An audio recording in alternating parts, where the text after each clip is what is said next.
Look, I have been a station medical officer for the Galactic Health Authority for 16 cycles now. 16 cycles. I have seen things that would make your sensory organs curl up and die. I have treated Vraxian gut rot, Pelion scale disease, and once, just once, I had to extract a living Zorbite from someone's digestive tract. Do not ask me how it got there. But nothing, and I mean absolutely nothing, prepared me for the day they brought in Tyler Kane. My name is Krell, by the way. I am a Thulian. We are the reasonable ones in this galaxy. 4 arms, excellent bedside manner, and a constitution that can handle pretty much anything biological. Or so I thought. It started on a Tuesday. Well, not a Tuesday exactly, because humans are the only species narcissistic enough to name their planetary rotation cycles after ancient gods, but you get the idea. It was the 3rd rotation of the standard week, and I was enjoying a nice cup of mineral extract when my assistant, a jumpy little fennec named Pip, burst into my office. Dr. Krell, you need to see this right now," Pip squeaked, all 6 of his whiskers twitching with excitement or terror. With fennecs, it is hard to tell the difference. I did not even look up from my reports, Pip, unless someone is actively dying in the waiting room. I am on break. Someone might be dying. Or they should be dying. Or they are not dying when they definitely should be dying. Pip's voice went up at the end like he was asking a question that got my attention. I set down my cup, which was a shame because I had just gotten the temperature right. Explain. Use complete sentences this time. They are bringing in a human from the Outer Reach Station 7. There was an incident. Pip pulled up a holo display, and I felt my primary stomach drop into my secondary one. The display showed what used to be Outer Reach Station 7. Now it looked like someone had taken a cosmic eraser to it, and the entire northwestern quadrant was just gone. Not destroyed. Gone. Atomized. The readings that scrolled past made even less sense. "Is that a gamma radiation signature?" I asked, leaning closer. "Gamma, delta, epsilon, and about 6 other types we do not have names for yet," Pip confirmed. The station passed through an uncharted stellar remnant field. The radiation burst lasted 47 seconds. I did the math in my head. 47 seconds of that kind of exposure? How many survivors? 1. 1 out of how many? 1 out of 342. I stared at Pip. Pip stared back at me. His whiskers had stopped twitching, which was somehow worse. "What species?" I finally asked, though part of me already knew the answer. "A human?" Of course it was a human. It is always a human. They are like the galaxy's cockroaches, except cockroaches have the decency to stay in the shadows. Humans? Humans will walk into a radiation cloud that could sterilize a small moon and somehow come out asking if anyone has seen their hat. "Is he in a stasis pod?" I asked, already pulling up treatment protocols. "No, he is awake. Walking. Talking. He keeps asking about someone named Jennifer." I closed all 4 of my eyes and counted to 10 in 3 different languages. "Pip, are you telling me that a human walked out of a radiation event that killed 341 other beings from a dozen different species, and he is ambulatory?" "Yes, Dr. Krell." "And lucid?" "He seems very concerned about Jennifer."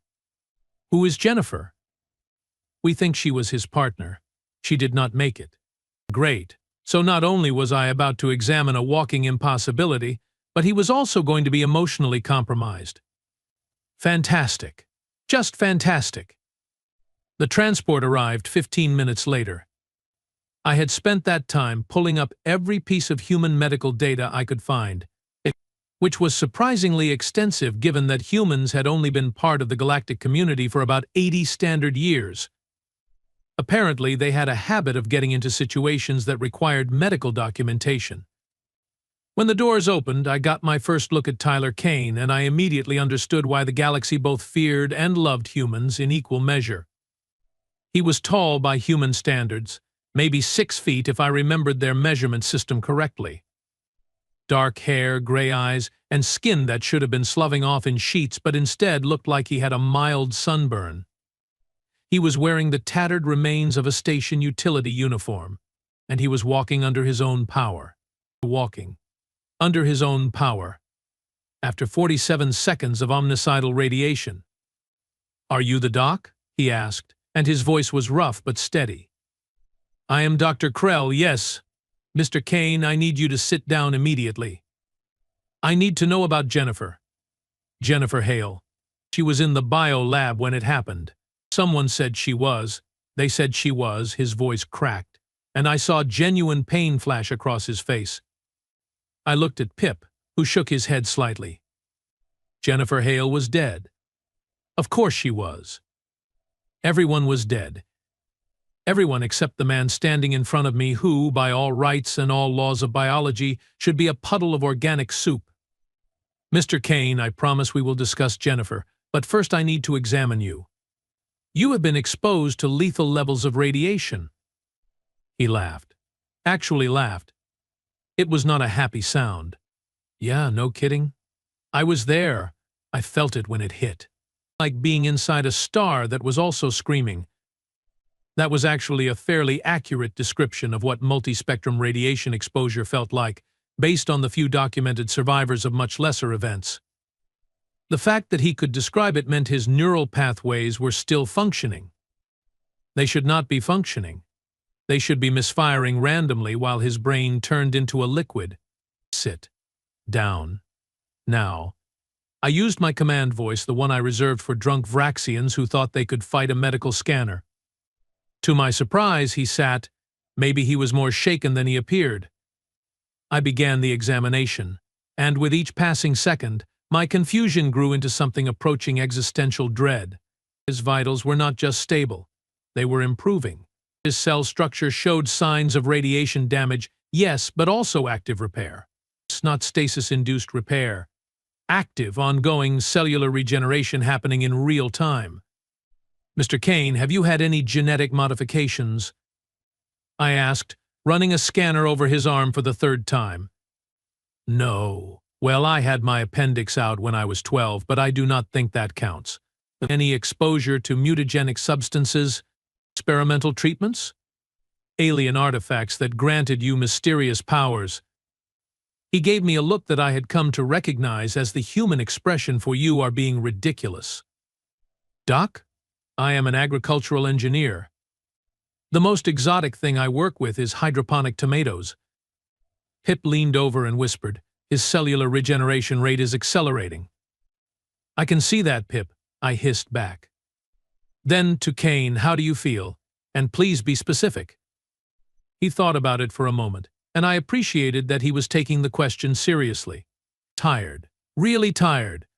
Like I have been awake for 3 days. My skin feels hot. My mouth tastes like copper. And I have this weird pressure behind my eyes. All classic radiation sickness symptoms. Except he should also be bleeding from every orifice, his hair should be falling out, and his organs should be shutting down one by one. Instead, he was describing what a human might feel after a bad case of the flu. I pulled up a genetic scanner and ran a deep tissue analysis. The results made me wish I had consumed something stronger than mineral extract. "Pip, get me a comparative analysis. Human baseline genome versus Mr. Kane's current readings." While Pip worked on that, I continued the physical examination. His reflexes were sharp. His lung function was at 93%, which was remarkable given that he should not have lungs anymore. His heart rate was elevated but steady. "Doc, you are looking at me like I am a bug under a microscope," Kane said quietly. "You are exhibiting biological impossibilities, Mr. Kane. I am trying to determine if you are going to explode." "Will I?" "I genuinely do not know." He absorbed that with a calm that was either bravery or shock. "What about the others? Is anyone else?" I debated lying, but humans had a peculiar talent for detecting deception. Something about their social evolution as persistence hunters. "No, you are the only one." His face did something complicated. Grief, guilt, confusion, all fighting for dominance. Why? That is what I am trying to determine. Pip made a noise that I had learned meant he had found something interesting. He projected the genetic comparison onto the holo display, and I felt my secondary brain try to file a formal complaint. This cannot be right, I said. I ran it 4 times, Dr. Krell. Kane's genetic structure was changing. Not mutating in the random, chaotic way that radiation typically caused. It was adapting. Specific gene sequences were being rewritten to accommodate higher radiation resistance. His cells were evolving defense mechanisms against the exact type of radiation that had hit the station. In real time, while we watched. What? Kane asked, trying to see the display. What is it? Duh. Mr. Kane, your body is adapting to the radiation exposure. Is that good? It should not be possible. You keep saying that. Because it keeps being true, I snapped, then caught myself. I apologize. This is outside my experience. Mine too, Doc. He rubbed his face with both hands.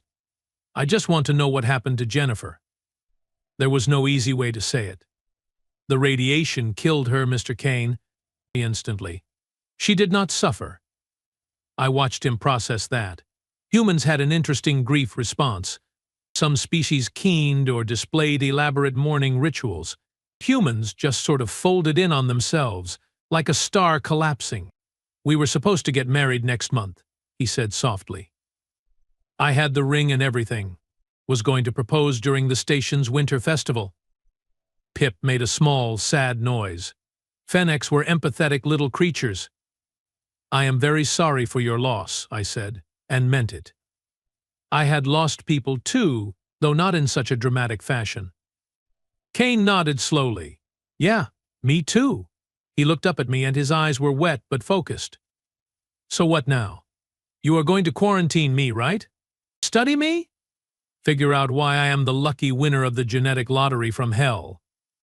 I appreciated his directness. Yes, actually. You are exhibiting unknown biological properties. The Galactic Health Authority will want to understand this. Will it hurt? I will do my best to ensure it does not. Good enough. He stood up, wavered slightly, then steadied himself. Can I at least get some water? And maybe something to eat? I am starving. Pip scurried off to get sustenance while I continued monitoring Kane's vitals. The regeneration was still accelerating. At this rate, he would be completely healed from the radiation exposure within 72 hours. Healed from something that should have killed him in 72 seconds. You know what the really messed up part is? Kane said, accepting a hydration pack from Pip. What? I am going to live. Everyone else died, and I am going to live. How is that fair? I did not have an answer for that. Fairness was not a concept the universe acknowledged. Over the next few hours, I ran every test I could think of and several I invented on the spot. Kane was patient through all of it, though I could see the exhaustion creeping in. His body might be performing biological miracles, but it was taking a toll. Okay, I need you to explain something to me, Kane said during a break between scans. You keep acting surprised that I am alive. But humans have survived radiation before, right? In much smaller doses, with immediate treatment, yes. But nothing like this. The radiation that hit your station could have sterilized a Class M planet. You should not have survived the first second, let alone 47. Maybe I am just stubborn. Stubbornness does not rewrite genetic code, Mr. Kane. You have not met my mother. Despite everything, I almost laughed. Humans had this terrible habit of making jokes in inappropriate situations. It was simultaneously infuriating and oddly endearing. Pip returned with more test results, and these were even stranger than the previous ones. Dr. Krell, his bone marrow is producing new blood cells at 4 times the normal human rate. 4 times? And his lymphatic system is filtering out radiation-damaged cells faster than we can measure. Kane perked up. Is that good? It is impossible, I corrected. But given that you are already impossible, I suppose we should add it to the list. A chime sounded, indicating an incoming transmission. I pulled it up, and my day somehow got worse. It was from Director Volth of the Galactic Health Authority, and she wanted a full report within the hour. Director Volth was a Pelion, which meant she was approximately 9 feet tall, covered in scales that could deflect small arms fire, and had the personality of a bureaucratic hurricane. She also happened to be my direct superior. Wonderful, I muttered. Problem? Kane asked. My boss wants a report on you. What are you going to tell her? The truth. That you are a biological anomaly who should be dead but instead appears to be developing adaptive resistance to lethal radiation through mechanisms we do not understand. Maybe phrase it nicer? This is me phrasing it nice. I spent the next hour compiling data while Pip monitored Kane. By the time I was ready to transmit the report, Kane had fallen asleep in the examination chair, snoring softly. Even unconscious, his cellular repair continued. It was like watching evolution happen in fast forward. I sent the report and waited. Director Volth's response came back in less than 10 minutes, which was never a good sign. Immediate quarantine protocols. Transfer subject to Deep Space Research Facility Gamma 7. No exceptions. I read it twice, hoping I had misunderstood. I had not. Gamma 7 was where the Galactic Health Authority sent things they did not understand and were afraid of. Things like the Vortine plague samples, the crystalline parasites from I Stopped Myself. They sent dangerous things to Gamma 7, things that could end civilizations if mishandled. They wanted to send Tyler Kane, a grieving agricultural engineer who happened to survive something impossible, to a facility designed for doomsday pathogens. I looked at the sleeping human, still wearing his tattered uniform, still processing the loss of his partner, and made a decision that would probably cost me my career. I woke him gently. Mr. Kane, we need to leave. Now. He blinked awake, confused. What? Why? What? Because my superiors want to lock you in a research facility and study you like a virus. And while I understand their reasoning, I do not think that is what you deserve. You are helping me escape? He sounded skeptical. I am facilitating your temporary relocation until we can sort this out properly. There is a difference.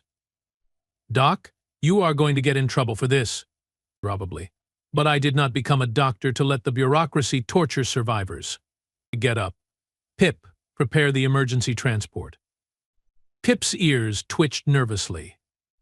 Dr. Krell, this is highly irregular.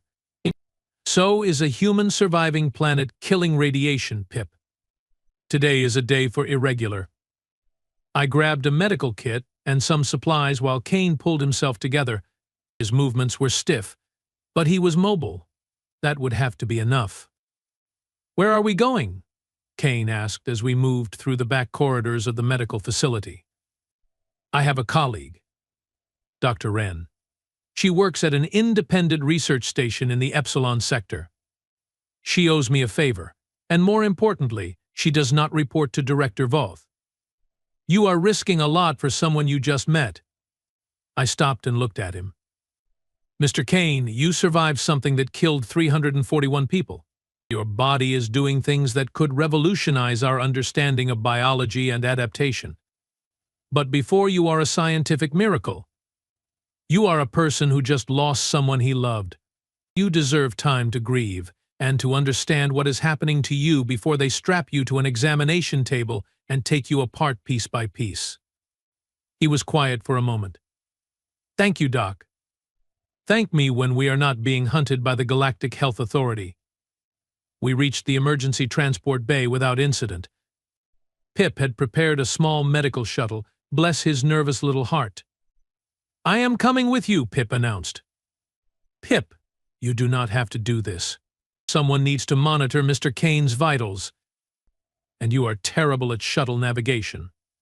He had a point on both counts. The three of us boarded the shuttle, and I punched in the coordinates for Dr. Wren's station. As we lifted off, alarms began blaring. They had noticed our departure. Hold on, I said, engaging the emergency acceleration. The shuttle lurched forward, and I heard Kane grunt behind me. You okay? I called back. Define okay, he replied. I survived apocalypse radiation, found out my fiancé is dead, discovered I am a science experiment, and now I am on the run from space cops. So yeah, Doc. I am just peachy. The sarcasm was strong with this one. I was starting to like him. We cleared the station's defense perimeter and jumped to faster-than-light travel before they could scramble pursuit. For now, we were safe. But I knew Director Voth would not let this go. She was tenacious, and she had the full authority of the Galactic Health Organization behind her. I looked back at Tyler Kane, who was staring out the viewport at the stars streaking past. He was adapting to lethal radiation, yes. But could he adapt to being the most wanted biological sample in the galaxy? I supposed we were about to find out. The thing about faster-than-light travel is that it gives you a lot of time to think. Too much time, really. 6 hours of watching stars blur past while sitting in a stolen medical shuttle with a biological impossibility and a nervous Fennec. Perfect. Tyler Kane had been quiet for the first hour, just staring out the viewport. I did not interrupt him. Grief needed space, and after what he had been through, the man deserved whatever silence he could get. Pip was monitoring his vitals every 15 minutes, and each reading was more baffling than the last. Dr. Krell, Pip whispered, pulling up a holo display. His radiation absorption rate is slowing down. Slowing down? As in stopping? As in reversing? He is expelling the radiation somehow. I leaned over to look at the data. Pip was right. Kane's body was not just repairing the damage anymore. It was actively removing the radiation from his system, filtering it out through his pores, his breath, even his hair follicles. In another 3 hours, he would be completely clean. That is not possible, I said, which I realized was becoming my catchphrase for this entire situation. Should I tell him? Pip asked. Let him rest. He will need his strength when we reach Dr. Wren's station. Do you think she will help us? Wren owes me for covering up that incident with the Zorvian ambassador. She will help. She might complain about it, but she will help. Pip's whiskers twitched. What incident with the Zorvian ambassador? If I told you, it would not be covered up, would it? From the back of the shuttle, Kane spoke up. You know I can hear you, right? These human ears work pretty well. I turned to face him. How much did you hear? Enough to know that my body is doing more weird stuff. And something about a Zorvian ambassador that sounds interesting. The ambassador is classified. Your body doing weird stuff is ongoing. He sat up, and I could see the exhaustion in his eyes. But there was something else, too. Determination. Humans had this quality where they could be beaten down, ground into dust, and still somehow find the will to keep moving forward. It was admirable and terrifying in equal measure. Doc, I need you to level with me. Am I dangerous? The question caught me off guard. What do you mean? I mean, my body is doing things it should not do, adapting to radiation that kills planets. What if it keeps adapting? What if I become some kind of walking biohazard? His voice was steady, but I could hear the fear underneath. I set the shuttle to autopilot and moved to sit across from him. Mr. Kane, from what I have observed, your body is responding to specific threats with targeted adaptations. It is not randomly mutating. You are not going to sprout tentacles or start glowing in the dark. You sure about that? No, but I am reasonably confident. He almost smiled. That is honest, at least. I have found that humans appreciate honesty, even when it is uncomfortable. We do. He rubbed his face with both hands. I keep thinking about Jennifer. About how she was right there and then she was not. How I was right there too, but somehow I am still here. It does not make sense. Very little about this situation makes sense. You think it is because I am human? Like something about human biology that makes us more resistant. It was a good question. One I had been thinking about since the moment he walked into my medical bay. Possibly.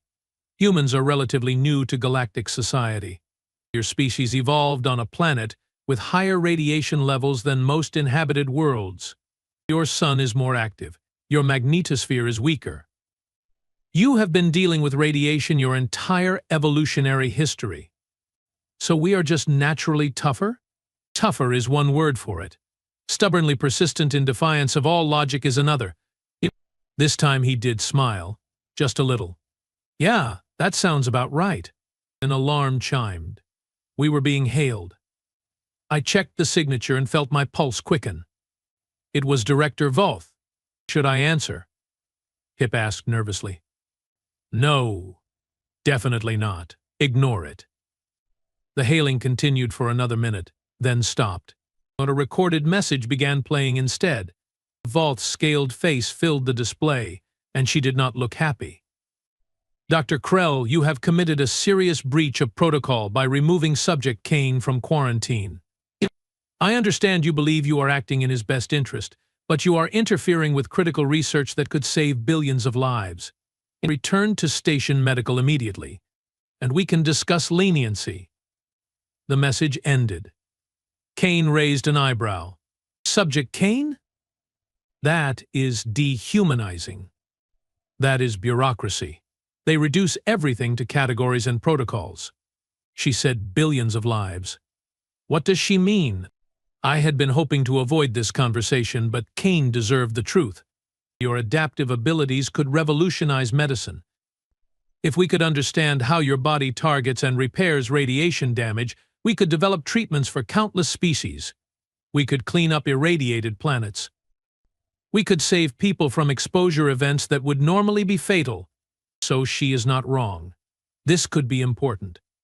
She is not wrong about the potential. She is wrong about the method. Locking you away like a specimen and running invasive tests without your consent is not how we should treat someone who just lost everything. Kane was quiet for a moment. What if I agree to be studied? Would that make this easier? No, I said firmly, because once Director Voth has you, she will not let you go. You will become property of the Galactic Health Authority, a resource to be exploited. I have seen it happen before. To who? A Vexler named Trin. She could regenerate limbs, complete regrowth in 72 hours. They took her to study her abilities, promising it would be temporary. That was 9 years ago. She is still there. The look on Kane's face told me he understood. So we run. We run. At least until we can figure out what is happening to you and how to protect you from becoming a permanent lab specimen. Pip interrupted. Dr. Krell, we are approaching Dr. Wren's station. Should I send our authorization codes? Yes, and include the emergency medical flag. It should get her attention. The station appeared on our view screen, a modest research facility orbiting a gas giant in the Epsilon sector. It was not fancy, but Dr. Wren ran a tight operation. She specialized in xenobiology and had a reputation for being brilliant, abrasive, and fiercely independent. Exactly the kind of person we needed. We received docking clearance within minutes, and I brought the shuttle into the bay with only minimal scraping against the docking clamps. Pip winced at the sound. Your shuttle navigation really is terrible, he muttered. We are alive and docked. That is what matters. Dr. Wren was waiting for us in the bay, arms crossed over her chitinous chest. She was a Keltar, which meant she looked like someone had crossed a praying mantis with a university professor and added a serious attitude problem. Her compound eyes fixed on me as we disembarked. Krell, you better have a good explanation for this, she said, her mandibles clicking in annoyance. I just got a very angry message from the Galactic Health Authority about harboring a fugitive. I can explain. You always say that. And then the explanation is usually something insane. This time it is definitely insane, I admitted. Rayan, meet Tyler Kane, the only survivor of the Outer Reach Station 7 incident. Her eyes shifted to Kane, and I saw her entire demeanor change. Recognition, then calculation, then something that might have been excitement. The radiation survivor? the one whose cellular structure is adapting in real time. You heard about that? Krell, every xenobiologist in the sector heard about that. The data you transmitted before you went rogue is lighting up research channels. She moved closer to Kane, studying him with clinical interest. How do you feel? Being, to his credit, did not back away from the insectoid alien examining him.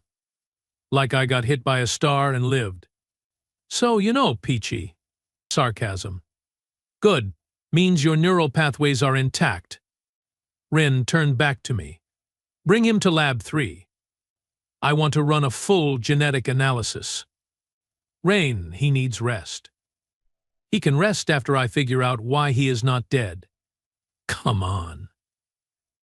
Lab 3 turned out to be a state-of-the-art medical facility with equipment I had only seen in theoretical journals. Ren might work at an independent station, but she clearly had funding from somewhere.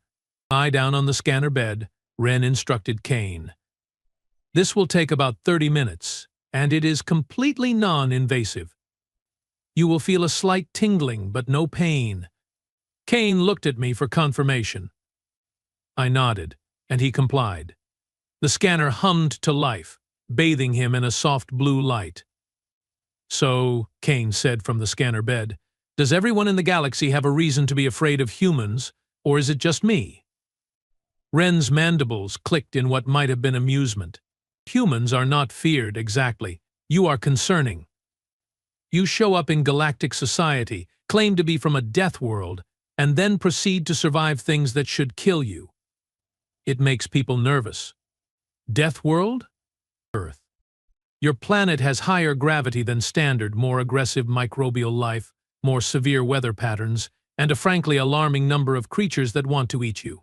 By galactic standards, it is classified as a Class 7 death world. Ha. I always thought Australia was the dangerous part. I had no idea what Australia was, but Ren seemed to find it funny. The scan completed, and Ren pulled up the results. I watched her compound eyes widen, which was saying something for a species that already had very large eyes. Oh, this is fascinating, she breathed. Good fascinating or bad fascinating? Kane asked, sitting up. Both. Krell, look at this. I moved to examine the genetic map she had displayed. What I saw made my secondary brain start filing paperwork for early retirement. His DNA has redundancy coding, Ren explained. Backup sequences that activate under stress. It is like his body has a library of potential adaptations just waiting to be used. But all humans have this? I asked. I would need to compare with other human samples, but I suspect they all have some version of it. Mr. Kane's appears to be particularly robust. Kane cleared his throat. Someone want to explain in words that do not require a biology degree? Your body has instructions for how to survive things you have never encountered before, I said. Like a disaster preparation manual written into your genes. So I am naturally prepared for disasters? That explains my dating history. Ren made that clicking sound again. I like him. Can we keep him? He is not a pet, Ren. I know that. I am saying he should stay here while we study this properly. A protected research environment, no bureaucratic oversight, and I promise not to dissect him without permission. That is oddly comforting, Kane said dryly. Pip had been running secondary scans, and he squeaked suddenly. Dr. Rain, I think you should see this. Rain pulled up Pip's display, and her entire posture changed. Oh no. No. What? I moved to look. Oh no. Why are you both saying oh no? Kane demanded. That is not reassuring. Your body is not just adapting to the radiation, Ren said slowly. It is incorporating it, using it. Your cells are converting ambient radiation into energy. There was a long silence. So I am solar-powered now? Kane finally asked. More like universally powered. Any radiation source. You could theoretically survive in environments that would kill every other known species. That is amazing, Pip breathed. That is terrifying, I corrected. Because if Director Volth finds out about this, she will never let him go. He becomes not just a medical curiosity, but a strategic resource. Kane stood up from the scanner bed. Okay, new plan. We figure out how to control this or hide it or something. Because I did not survive Jennifer's death just to become a battery for the galactic government. Agreed, Ren said. I will start working on a way to suppress the radiation absorption signal, make you appear more normal on standard scans. How long will that take? For a few days, maybe a week. An alarm blared throughout the station. Ren's eyes went to a security display, and she hissed through her mandibles. We have incoming ships. Galactic Health Authority signatures. How did they find us so fast? Pip wailed. My shuttle, I realized. They must have put a tracker on it when they authorized my medical license renewal last month. I should have checked. Kane moved to the display. How many ships? 3 cruisers, Ren said. They mean business. Can we fight them? This is a research station, not a military installation. We have strongly worded complaints, not weapons. I looked at Kane, at Ren, at poor nervous Pip, and made a decision. Then we negotiate. Krell, they will take him, Ren protested. Not if we make them understand what they are dealing with. I opened a communication channel. Director Voth's face appeared, and she looked even less happy than before, which I had not thought possible. Dr. Krell, you are under arrest for violating quarantine protocols and absconding with a critical research subject. Director Voth, with all due respect, Tyler Kane is not a research subject. He is a survivor who deserves time to process his trauma and understand his condition before being locked in a lab. This is not a negotiation. Then it should be. Because what is happening to Mr. Kane is not a medical anomaly. It is a natural human adaptation, and if you treat him like a specimen instead of a person, you will set relations with humanity back decades. Both scales rippled, a sign of agitation. One human's feelings are less important than the potential to save billions. Are they? Kane stepped into view of the camera. Because I am standing right here and I can hear you talking about me like I am a thing. Jennifer died 3 days ago. 3 days. I have not even had time to plan a memorial, and you want to strap me to a table and take me apart. Mr. Kane, I understand you are grieving, but this is bigger than your personal loss.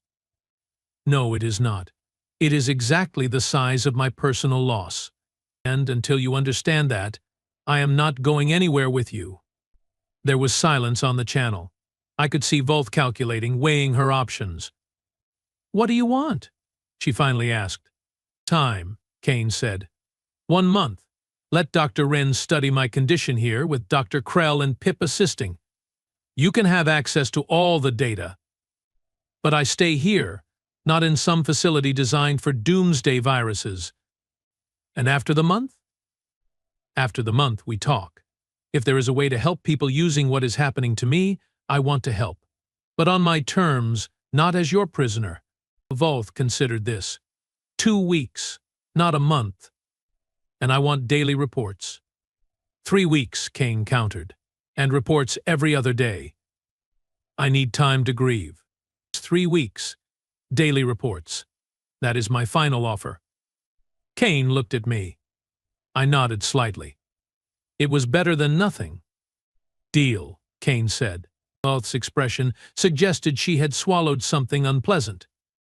I will be monitoring this situation personally.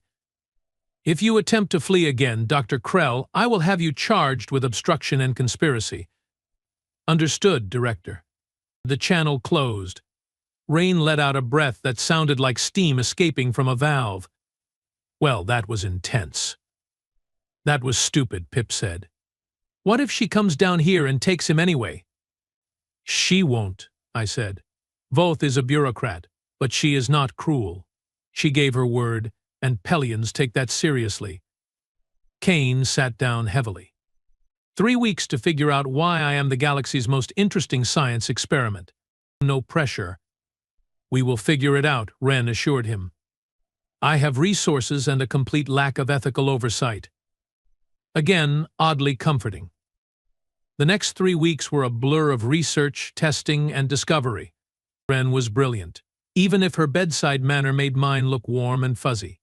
Pip monitored Kane's vitals obsessively, creating detailed charts that he organized by color, pattern, and mood. And Kane, to his credit, endured it all with a patience I had not expected. He also talked about Jennifer, about their plans, about the life they would never have. I learned that humans processed grief by sharing it, by making their loss real through words. It was different from how my species handled death, but I found it oddly healthy. On day 12, Wren made a breakthrough. "I figured it out," she announced, bursting into the common area where Kane and I were playing a card game I had been teaching him. The redundancy coding is not random. It is structured, like a programming language. "Meaning?" Kane asked, setting down his cards. "Meaning humans are not just adapted to survive. You are adapted to evolve. Your species has genetic flexibility built into your DNA. When you encounter something that should kill you, your body can rewrite itself to handle it. So we are like the galaxy's ultimate survivors?" Exactly. It is why humans can eat foods that poison other species, survive in temperature ranges that would kill most beings, and apparently, now, absorb radiation that sterilizes planets. I processed this information. So every human has this ability? To varying degrees. Mr. Kane seems to have an unusually active version. But yes, theoretically, any human could develop adaptive resistances given the right circumstances. "That is going to make the galaxy very nervous," I observed. "Good," Kane said. "Maybe they will think twice before treating us like lab rats." On day 18, Kane started teaching Pip how to play an Earth game called poker. Watching a Fennec try to maintain a poker face was one of the funnier things I had witnessed in my medical career. On day 20, Director Voth sent a message requesting a preliminary meeting to discuss the next steps. Kane agreed, with the condition that the meeting happen at Wren's station, not on Voth's ship. On day 21, the final day of our agreement, Kane and I stood in the observation deck, looking out at the stars. "I have been thinking," he said quietly, "about what Jennifer would want me to do." "And what is that?" "She always said I was too cautious, that I played it safe too much. She would have thought this whole thing, the radiation, the adaptations, all of it, was incredible. She would have wanted me to use it to help people." "So you are going to work with the Galactic Health Authority?" "On my terms, yeah. But I want you and Wren involved. And Pip, I trust you guys. Even though I technically kidnapped you, you saved me from becoming a science experiment without rights. I call that rescue, not kidnapping." The meeting with Director Voth went better than expected. Kane agreed to a research partnership with strict guidelines about his autonomy and rights. Both agreed to provide resources and support for continued study at Wren's station, with the possibility of developing treatments based on Kane's adaptive abilities. It was not perfect, but it was fair. 2 months later, the first radiation treatment based on Kane's genetic adaptations was successfully tested on a Vraxian suffering from exposure sickness. The patient made a full recovery. 6 months later, Kane had helped develop protocols that saved 17 people from a reactor accident in the outer colonies. A year later, he was still living at Wren's station, working as a consultant and research partner. He had scattered Jennifer's ashes in space, in a ceremony that half the station attended. Pip cried. I did not cry, but only because Thulians express grief through color changes, and I spent the whole ceremony looking slightly purple. And Kane? He kept adapting, kept surviving, kept being impossibly, stubbornly human. Because that is what humans do. They take the worst the universe can throw at them, and they find a way to not just survive, but to help others survive too. It is infuriating, inspiring, and absolutely terrifying. And I would not have it any other way.